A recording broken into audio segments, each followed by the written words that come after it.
that, I'd like to invite Allysen Frazier to come up and speak.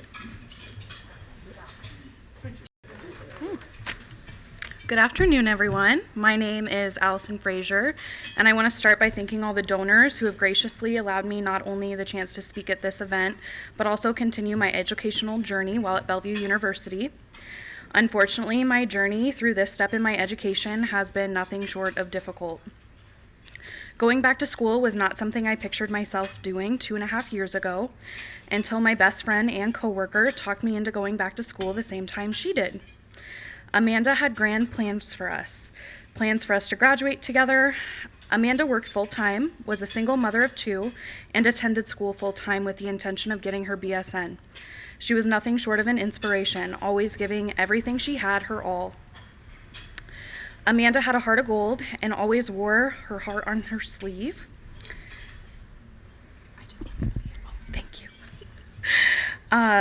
She had the intent to share it with the world. 2 years ago this past Wednesday, Amanda passed away suddenly with a rare health complication. This was obviously a shock to me and everyone she knew. However, I knew I had to finish school for her. This degree is not only for me, but it's for her.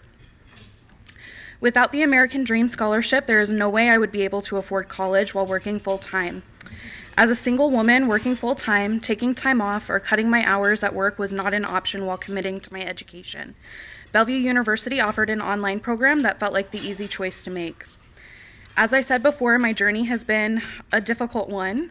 Last September, I had an incredibly rare and scary health complication following an emergency surgery. I suffered from flash pulmonary edema and went into ventricular tachycardia following complications with anesthesia. I required several shocks to the heart to bring me back to normal sinus rhythm, and I spent several days in the ICU and several weeks off work. If you asked me back then how I felt the day I woke up, I probably would have laughed and said I felt like $1,000,000, but I'm sure that was the medication talking.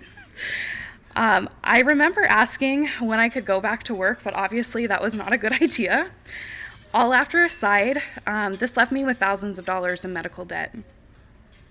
I questioned if going back to school was the right thing to do, but without the support of my family, the generosity of the American Dream Scholarship, and of course my professors, I knew that I couldn't skip a beat. I stayed right on track, and I'm happy to say that I'll be walking at the June 1st commencement ceremony. Following commencement, I plan to celebrate my accomplishments in honor of my sweet friend Amanda by continuing my education and enrolling in a master's program, just as I know she would have encouraged me to do so. My advice to my peers and fellow scholars is to remember that the mountain you are climbing is difficult. There are bound to be obstacles, and there will be times when you feel like defeat has overcome you. But do not give up climbing. Do not fear the path ahead, because the look from up top here is absolutely amazing. Thank you.